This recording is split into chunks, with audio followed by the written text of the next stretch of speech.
Hello കൂട്ടുകാരി, ഞാനിന്ന് വന്നു നല്ല മധുരമൂറുന്ന ലഡുവിൻ്റെ റെസിപ്പി ആയിട്ടാണ്. അപ്പോൾ ഇതെങ്ങനെയാണ് ഉണ്ടാക്കുന്നത് നമുക്ക് നോക്കിയിട്ട് വരാവേ. ഞാനൊരു കപ്പോളം എള്ള് എടുത്ത് വെച്ചിട്ടുണ്ട്. എള്ള് നന്നായിട്ട് കഴുകി വെള്ളമൊക്കെ വാർന്ന് പോയതിന് ശേഷം ഒരു പാത്രത്തിൽ ഇങ്ങനെ നിരത്തിയിട്ട് വെച്ചിട്ടുണ്ട്. വെയിലുണ്ടെങ്കിൽ നമുക്കൊന്ന് ഉണക്കിയെടുക്കാമായിരുന്നു, പക്ഷേ ഇവിടെ നല്ല മഴയാണ്. അപ്പം ഞാൻ നന്നായിട്ട് വറുത്തെടുക്കാം എന്ന് വിചാരിച്ചിട്ടുണ്ട്. അപ്പം അതിനായിട്ട് ഞാനിങ്ങനെ ഒരു പാത്രത്തിൽ നിരത്തി വെച്ചിട്ടുണ്ട്. 1/4 കപ്പ് തേങ്ങ എടുത്ത് വെച്ചിട്ടുണ്ട്. 1/4 കപ്പോളം അവൽ എടുത്ത് വെച്ചിട്ടുണ്ട്. 1/2 കപ്പോളം നട്ട്സ്, എന്ത് നട്ട്സ് വേണോ നമുക്ക് യൂസ് ചെയ്യാം കേട്ടോ. കയ്യിലുള്ള എല്ലാ എന്ത് നട്ട്സ് ആണെങ്കിലും നമുക്ക് എടുക്കാവുന്നതാണേ.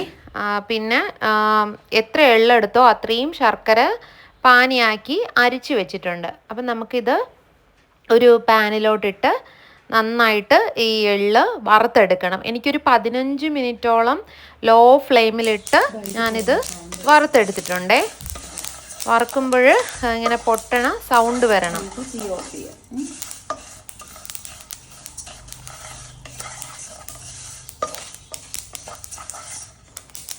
പിന്നെ നമ്മൾ എടുത്ത് വെച്ചിരിക്കുന്ന 1/4 കപ്പോളം തേങ്ങയാണ് ഇട്ട് കൊടുക്കുന്നത്.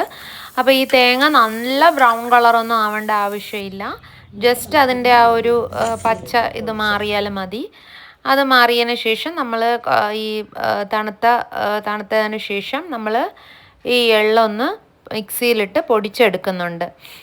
ഒത്തിരി അങ്ങ് പൊടിഞ്ഞു പോകണ്ട, ചെറിയ തരിതരിപ്പായിട്ട് പൊടിച്ചെടുത്താൽ മതിയാവും. അത് കഴിഞ്ഞിട്ട് നമ്മൾ അവലും അതുപോലെ അവൽ പെട്ടെന്ന് വറുത്തെടുക്കാം. ജസ്റ്റ് ഒന്ന് ഇടുക, ഒന്ന് ക്രിസ്പാവുമ്പോഴത്തേക്കും നമുക്ക് എടുക്കാം. അതുപോലെ തന്നെ നമ്മുടെ കയ്യിൽ എന്തൊക്കെ നട്ട്സ് ഉണ്ടോ ആ നട്ട്സ് എല്ലാം ഇടാം. അതുകൂടെ ഇട്ട് നമുക്ക് മിക്സിയിൽ ഏലക്കയും കൂടെ ഇട്ടിട്ട് ഞാനിപ്പോൾ ഒരു 5 ഏലക്കയുടെ തോട് കളഞ്ഞിട്ടാണ്, അതിൻ്റെ അകത്തുള്ള സീഡ് മാത്രമേ എടുക്കുന്നുള്ളൂ. തോടിലൊക്കെ ഒത്തിരി പെസ്റ്റിസൈഡ് ഉള്ളതുകൊണ്ട് നമ്മൾ ഏത് ഡിഷ് ഉണ്ടാക്കുമ്പോഴും നമ്മൾ അതിനകത്ത് ഏലക്കയുടെ തോടിൽ ഇടരുത്. അതിനകത്തുള്ള സീഡ് മാത്രമേ ഇടണമെന്നാണ് ഈ കൃഷി ചെയ്യുന്ന ഒരാൾ എന്നോട് പറഞ്ഞു തന്നത്. അപ്പോൾ നട്ട്സും എല്ലാം കൂടി ഇട്ട് പൊടിച്ചതിന് ശേഷം തരിതരിപ്പായിട്ട് പൊടിക്കണം. നമ്മൾ നേരത്തെ എടുത്ത് വെച്ചിരുന്ന ശർക്കര പാനിയും കൂടെ ഒഴിച്ച് ഈ പരുമ ആവുമ്പോഴത്തേക്കും നമ്മൾ ഓട്സ് കൂടെ ചേർത്തിട്ട്, പിന്നെ കയ്യിൽ എന്തെങ്കിലും നട്ട്സൊക്കെ ഉണ്ടെങ്കിൽ അതുകൂടെ നമ്മൾ ക്രഷ് ചെയ്ത് ഇതുപോലെ എടുത്തതിന് ശേഷം നമ്മൾ കൈ കൊണ്ട് തന്നെ ഉരുട്ടി തണുത്തതിന് ശേഷം നമുക്ക് ഉരുളകളാക്കി